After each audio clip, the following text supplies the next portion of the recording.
Hi Thoothukudi மக்களே, தூத்துக்குடியில் உள்ள மக்களுக்கு சிலிண்டருக்கு ரீப்ளேஸ்மெண்ட்டா நம்ம ஒரு ராக்கெட் ஸ்டவ்வை இன்னைக்கு இன்ட்ரோடியூஸ் பண்ண போறோம். பார்த்துடலாமா? இந்த ராக்கெட் ஸ்டவ்வை சுற்றி நிறைய மித்து ஓடிக்கிட்டு இருக்கு.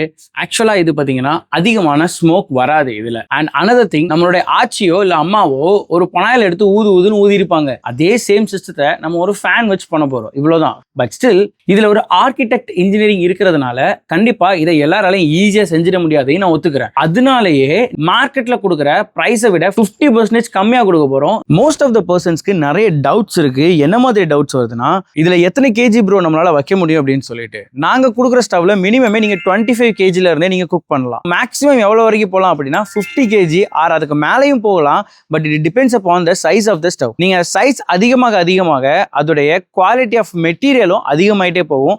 அண்ட் அதுக்கேற்ற மாதிரி காஸ்ட்டும் கூடும். வெளியே மார்க்கெட்ல இருக்கிற 55,000ல இருந்து 27,000 வர்த்துள்ள ஸ்டவ்வே நம்ம பாதி பிரைஸ்ல 3 வெரைட்டில போட்டுக்கிட்டு இருக்கோம். ஸோ இந்த வீடியோ சேவ் பண்ணி வச்சுக்கோங்க. உங்களுக்கு ராக்கெட் ஸ்டவ் வேணும்னு நினைச்சீங்கன்னா நம்ம தூத்துக்குடியிலேயே வந்துட்டுன்றத உங்களுக்கு நான் தைரியமா சொல்றேன். இனி நீங்க கோயம்புத்தூரோ இல்ல மதுரையோ தேடி ஓட வேண்டாம்.